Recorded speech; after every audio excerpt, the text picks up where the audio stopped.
Hi everyone, welcome to my YouTube channel Ala Chandanato. First of all, thank you so much. Me support చాలా బాగుంది.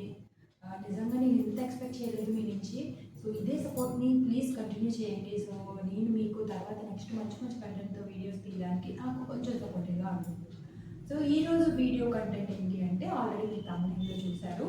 ఎన్ని hours చదివితే డిఎస్సిలో job సంపాదించవచ్చు, నేను ఎన్ని అవర్స్ చదివాను అనేది మెయిన్.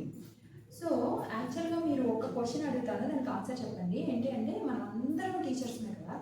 సో టీచర్ ట్రైనింగ్ పొందిన వాళ్ళు మీరు కూడా టీచర్స్ అన్నట్టే, ఎందుకంటే జాబ్ వచ్చినా రాకపోయినా మీరు కూడా టీచర్స్. సో టీచర్ ట్రైనింగ్ తీసుకున్న ప్రతి ఒక్కళ్ళు teachers.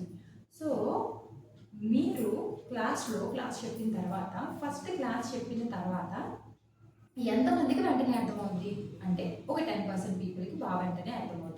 Next second time class చెప్పండి, అదే క్లాస్ మళ్ళీ ఇంకొకసారి చెప్పినప్పుడు ఒక 70% మ్యాక్సిమం పీపుల్ మొత్తం కంటెంట్ని ఈజీగా గ్రాస్ప్ చేసుకుంటారు. ఇక రిమైనింగ్ ఉన్నటువంటి 20%లో మనం ఒక 10%కి ఒక 3-4 టైమ్స్ చెప్తే అర్థమవుతుంది. ఇంకా 10%కి ఒక 5-6-10 టైమ్స్ చెప్తే కానీ అర్థం కాదు. సో ఇది నేనంతా ఇప్పుడు ఎందుకు చెప్తున్నాను అంటే, వాళ్ళకి మనం అతీతం కాదు, మనం అక్కడి నుంచి వచ్చిన వాళ్ళని. సో నేను చెప్పేది ఏంటి అంటే, మనం కూడా మన బ్రెయిన్స్ కూడా డిఫరెంట్ కేటగిరీస్ ఉంటాయి. ఇప్పుడు సపోజ్ ఒకళ్ళు తీసుకోండి, వాళ్ళు ఫాస్ట్గా గ్రాఫ్ చేస్తారు. మీరు 5 అవర్స్ చదవాల్సింది అనుకోండి, 5 అవర్స్లో ఒక కంటెంట్ కంప్లీట్ చేయగలము అనుకుంటే, బాగా ఎక్కువ ఐక్యూ ఉన్న వాళ్ళు అదే కంటెంట్ని 3 అవర్స్లో కంప్లీట్ చేస్తారు. సో ఇప్పుడు చెప్పండి, ఒక్కొక్కరికి ఎంతెంత టైం కావాలి చదువుకోవడానికి? ఒక్కొక్కరికి ఒక్కొక్క టైం అనేది కావాలి. ఖచ్చితంగా మీరు ఇన్ని గంటలు చదవండి మీకు డిఎస్సిలో ర్యాంక్ వస్తుందని ఎవరైనా చెప్తే మాత్రం నమ్మదు, ఎందుకంటే నేను అస్సలు అలా చెప్పను. సో నేను చెప్పేది ఏంటి అంటే, మీరు ఎన్ని గంటలు చదవాలి అనేది మీ మీదే డిపెండ్ అయి ఉంటుంది. సపోజ్ ఇప్పుడు ఒక హౌస్ వైఫ్ తీసుకోండి, ఆవిడికి ఉండే టైం వేరే. ఒక వర్కింగ్ ఎంప్లాయీని తీసుకోండి, ఆయనకు ఉండే టైం వేరే. బ్యాచిలర్కి ఉండే టైం వేరే. వాళ్ళు చదివే విధానాలు వేరే, వాళ్ళు చదివే బ్రెయిన్లో ఉండే కెపాసిటీ వేరే. సో డిఫరెంట్గా ఉంటుంది. దీన్ని బట్టి మీకున్న టైంని ఫస్ట్ ఒక దగ్గర పెట్టుకోండి. సపోజ్ ఒక 6 అవర్స్ ఉంది, 6 అవర్స్ పెట్టుకోండి. ఆ 6 అవర్స్ని మీరు క్యాల్కులేట్ చేసుకోండి. ఓకే, దీనికి ఇంత టైం. సపోజ్ కొంతమంది జీకే బాగా చదవగలుగుతారు, దానికి ఒక ½ అవర్. కొంతమంది ఏంటి అంటే మ్యాథ్స్ బాగా ఫాస్ట్గా చేయగలుగుతారు, ఒకరికి 3 అవర్స్ కావాల్సి వస్తే మ్యాథ్స్కి, ఒకరికి 1 అవర్ కావాల్సి వస్తుంది. సో అలా కేటగిరైజ్ చేసుకుని మీ దగ్గర ఉన్న టైంని మీరు క్యాల్కులేట్ చేసుకుని అన్ని అవర్స్ చదవడానికి ట్రై చేయండి. అంతేగాని నిద్ర మానేసుకొని మన ఆరోగ్యాన్ని దెబ్బ తీసుకునేలాగా ఎప్పుడు చదవద్దు. ఇది మనకి ఇప్పుడు తెలియకపోయినా నెక్స్ట్ మనం ఎప్పుడైతే ప్రిపరేషన్ హార్డ్గా చేయాల్సి వస్తుందో ఆ టైంలో మన హెల్త్ కానీ ఏమాత్రం తేడా వచ్చినా సరే మనం ఇప్పుడు దాకా పడిన కష్టం అంతా వేస్ట్ అయిపోతుంది. సో అదొకటి మాత్రం గుర్తుపెట్టుకోండి, హెల్త్ని మాత్రం చాలా జాగ్రత్తగా చూసుకోండి. ఎందుకంటే ఇప్పుడు ఒక 4 ఇయర్స్ 3 ఇయర్స్ నుంచి కంటిన్యూస్గా చదువుతున్న వారు ఎగ్జామ్ మూమెంట్ వచ్చేసరికి టెన్షన్ పడిపోయి వాళ్ళ హెల్త్ మర్చిపోయి, అయ్యో నేను ఇన్ని గంటలు చదవలేదు, అయ్యో నేను ఇంకా చదవాలి టైం లేదు అనే క్వశ్చన్కి తీసుకురావద్దు. అప్పుడు మీ హెల్త్ పూర్తిగా డ్యామేజ్ అయిపోతుంది. అప్పుడు మీరు చదవాలి అనుకున్నా మన హెల్త్ మనకి సపోర్ట్ చేయదు. ఇది మాత్రం ముఖ్యంగా గుర్తుపెట్టుకోండి. ఎంత చదివినా ఎంత చేసినా మంచి ఫుడ్ తీసుకోండి, మంచిగా నిద్రపోండి, అప్పుడే మన బ్రెయిన్ యాక్టివ్గా ఉంటుంది. అది విషయం గుర్తుపెట్టుకోండి, ఓకేనా? ఇక నేను ఎన్ని అవర్స్ చదివాను అంటే, మీకు ఆల్రెడీ చెప్పాను, నేను బ్యాచిలర్గా ఉన్నప్పుడు ప్రిపేర్ అయ్యాను కాబట్టి ఎర్లీ మార్నింగ్ 5 to ఈవినింగ్ 8 వరకు చదివేదాన్ని. సో ఆ గ్యాప్స్ ఎలా ఉన్నాయంటే, బ్రేక్ఫాస్ట్కి అండ్ ఫ్రెష్ అవ్వడానికి 1.5 అవర్, లంచ్కి 1.5 అవర్, డిన్నర్కి 1.5 అవర్. సో ఇవి తీసేగా 1 అవర్, అదే కొన్ని టైంలో 1 అవర్, ½ అన్ అవర్ కూడా తగ్గించుకున్న రోజులు ఉంటాయి. డిపెండింగ్ అపాన్ మన సిచ్యువేషన్ బట్టి మనం టైంని మార్చుకుంటూ ఉంటాం. సో మీకు ఆల్రెడీ తమిళలో ఒక టిప్ గురించి చెప్పాను. సో ఈ టిప్ అయితే నాకు ఓన్గా నా అంతటి నేను తెలుసుకున్న టిప్ అనమాట. సో ఇది ఏదో నేను కనిపెట్టేసానని నేను చెప్పట్లేదు, జస్ట్ నాకు కొంచెం యూజ్ అయింది ఇది లాస్ట్ మినిట్లో. అది ఎలా అంటే, సపోజ్ ఇప్పుడు మీరు చదువుకోవడానికి ఒక 4 అవర్స్ ఉందనుకోండి. 4 అవర్స్లో మీరు చదువుతున్నప్పుడు చదివేటప్పుడు అందరి దగ్గర స్మార్ట్ ఫోన్స్ ఉంటాయి కదా. స్మార్ట్ ఫోన్స్ లేవు, కీప్యాడ్ ఫోన్స్ ఉన్నాయి అనుకోండి. కీప్యాడ్ ఫోన్స్ ఉన్నా సరే దాంట్లో రికార్డింగ్ అనే ఆప్షన్ ఉంటుంది. ఖచ్చితంగా అన్ని ఫోన్స్లో కూడా రికార్డింగ్ అనే ఆప్షన్ ఉంటుంది. సపోజ్ మీరు ఇప్పుడు ఎగ్జాంపుల్గా జీకే జనరల్ నాలెడ్జ్ ఒక టాపిక్ తీసుకున్నారు, నోబెల్ ప్రైజెస్ అనే ఒక టాపిక్ ఉంది. నోబెల్ ప్రైజెస్ అనే టాపిక్ని మీరు పూర్తిగా చదివేశారు, ఫస్ట్ టాప్ టు బాటమ్ మొత్తం అంతా క్లియర్గా చదివేసుకున్నారు. ఓకే, ఆ 2 days 3 days కష్టపడి చదువుకున్నారు. ఓకే, మన బుర్రలోకి ఆ నోబెల్ ప్రైజెస్ అనే టాపిక్ అంతా కూడా వెళ్ళింది. కానీ మనం ఏమవుద్ది, తర్వాత తర్వాత మర్చిపోతాం. సో అప్పుడు ఏం చేస్తారంటే మీకు కంటెంట్ అంతా వచ్చేస్తుంది కదా, ఆ గ్రిప్ వచ్చేస్తుంది కదా నోబెల్ ప్రైజెస్ గురించి. అప్పుడు మీరు ఏం చేస్తారంటే స్మార్ట్ ఫోన్ తీసుకొని జస్ట్ దాన్ని చూస్తూ చదువుతూ వెళ్ళండి. ఓకే, నోబెల్ ప్రైజెస్ పలానా ఇయర్ నుంచి స్టార్ట్ చేశారు. ఫస్ట్ నోబెల్ ప్రైజ్ పీస్లో వీళ్ళకి వచ్చింది, నెక్స్ట్ కెమిస్ట్రీలో వీళ్ళకి వచ్చింది, ఫిజిక్స్లో వీళ్ళకి వచ్చింది. సో డిఫరెంట్ మనకి కీ పాయింట్స్ ఉంటాయి. ఆ కీ పాయింట్స్ అన్నీ కూడా మీరు మీ ఓన్ వాయిస్తో రికార్డ్ చేసుకోండి.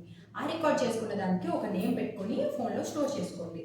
ఇలా స్టోర్ చేసుకున్నది మీరు ఏదైనా జర్నీలోకి వెళ్ళినా, అంటే మీరు ఆఫీస్కి వెళ్ళాల్సి వచ్చినప్పుడు కొంచెం జర్నీ చేయాల్సి వస్తుంది, జస్ట్ హెడ్ ఫోన్స్ పెట్టుకుని దాన్ని వింటూ వెళ్ళండి. ఐ మీన్ నేను చెప్పేది బైక్ మీద కాదు, ఏదైనా ట్రైన్లో కానీ బస్సులో కానీ జర్నీ చేస్తున్నప్పుడు ఇయర్ ఫోన్స్ పెట్టుకొని వింటూ వెళ్ళండి. లేదు హౌస్ వైఫ్స్ ఉన్నారు, మీరు ఆ రోజు ఏదైనా కంటెంట్ చదివారనుకోండి, మెథడాలజీకి సంబంధించి ఒక కంటెంట్ చదివారనుకోండి, ఆ కంటెంట్ని మీకు అర్థమైన భాషలో మీకు అర్థమైన విధానంగా రికార్డ్ చేసుకోండి. అలా రికార్డ్ చేసుకున్న దానికి ఒక నేమ్ పెట్టుకొని స్టోర్ చేసుకోండి ఫోన్లో. మీరు సపోజ్ వంట చేస్తున్నప్పుడు, బట్టలు ఉతుకుతున్నప్పుడు, లేకపోతే ఇంట్లో పనులు చేసుకుంటున్నప్పుడు ఇయర్ ఫోన్స్ పెట్టేసుకొని జస్ట్ ఆ కంటెంట్ని వింటా ఉండండి, రిపీట్ చేస్తూ ఉండండి. సో దానివల్ల మీకు ఏమవుతుందంటే నెంబర్ ఆఫ్ టైమ్స్ రిపీట్ అవుతున్నప్పుడు మెమరైజేషన్ బాగుంటుంది. సో ఆటోమేటిక్గా సపోజ్ మీరు ఒక 2 months తర్వాత తీయండి ఆ బుక్, ఓకే ఇది మనకి వచ్చేసిన చాప్టరే, మనం ఆల్రెడీ విన్న చాప్టరే, దీంట్లో ఉన్న కంటెంట్ అంతా మన బ్రెయిన్లో ఉంది. సో నెక్స్ట్ చాప్టర్ అలాగా ప్రతి చాప్టర్కి కూడా మీకు కుదిరినంత టైంలో మీరు రికార్డ్ చేసుకోవడానికి ట్రై చేయండి. నోట్స్ రాసుకోవడానికి వీలు లేకపోయే ఈ టైంలో ఇది ఒక సొల్యూషన్ మాత్రమే. సో ఇదే పర్మనెంట్ అని నేను చెప్పను, ఇది జస్ట్ చిన్న సొల్యూషన్ అంతే. కానీ నోట్స్ రాయడం మాత్రం చాలా ఇంపార్టెంట్. ఒకవేళ నోట్స్ రాయడానికి మాకు టైం లేదు, మాకు అంత అవైలబిలిటీ లేదు, అంత ఫ్లెక్సిబిలిటీ లేదు అంటారా, ఈ టిప్ని ఒకసారి ఫాలో అయ్యి చూడండి. మేబీ కొంతలో కొంత ఉపయోగపడవచ్చు, అంతేగాని 100% నేను దీని మీద డిపెండ్ అవ్వమని మాత్రం చెప్పను. ఇంకొక ముఖ్యమైన విషయం ఏంటంటే, మీరు చాలా కామెంట్స్ పెడుతున్నారు, దయచేసి ఏమీ అనుకోవద్దు, ఎందుకంటే నాకు కామెంట్స్కి రిప్లై ఇవ్వడానికి టైం ఉండట్లేదు. కానీ మీకు ప్రతి కామెంట్ నేను చదువుతున్నాను, చదివిన ప్రతి కామెంట్కి రిప్లై ఇచ్చేంత టైం నా దగ్గర ఉండట్లేదు, అది కాస్త అర్థం చేసుకోండి. ఈ కామెంట్స్ అన్నిటినీ కూడా నేను ఫిల్టర్ చేసుకొని హైయెస్ట్ ఏ టాపిక్కి సంబంధించి అడుగుతున్నారు అనే దాని మీదే నేను వీడియోస్ చేస్తున్నాను. మ్యాథ్స్ కంటెంట్ అడుగుతున్నారు, ఇంగ్లీష్ కంటెంట్ అడుగుతున్నారు, ఇలా రకరకాల కంటెంట్స్ అడుగుతున్నారు.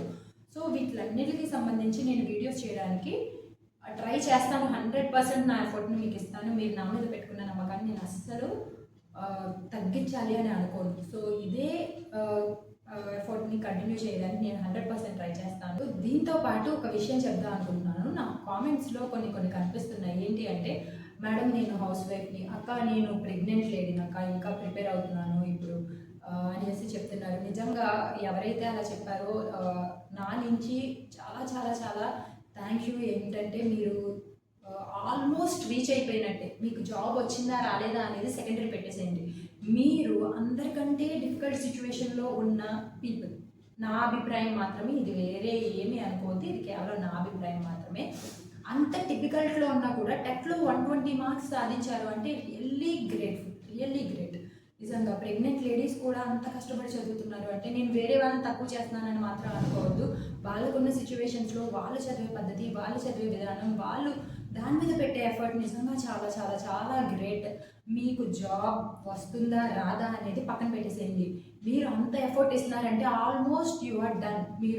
మీరు జాబ్ కొట్టేశారని అనుకోండి. ఎందుకంటే అంత ఎఫర్ట్ పెడుతున్నారంటే నిజంగా మీ విల్ పవర్ చాలా గ్రేట్. ఎట్టి పరిస్థితుల్లోనూ ఆ విల్ పవర్ని డ్రాప్ చేయొద్దు. అదే విల్ పవర్తో కంటిన్యూ అవ్వండి. అయ్యో వాళ్ళకి అన్నీ ఉన్నాయి, నేను ఇప్పుడు ప్రెగ్నెంట్ లేడీని, అయ్యో నేను హౌస్ వైఫ్ని, నా దగ్గర టైం లేదు, అస్సలు సంబంధం లేదు. అంతా మన ఐక్యూ లెవెల్ మీదే డిపెండ్ అయ్యి ఉంటుంది.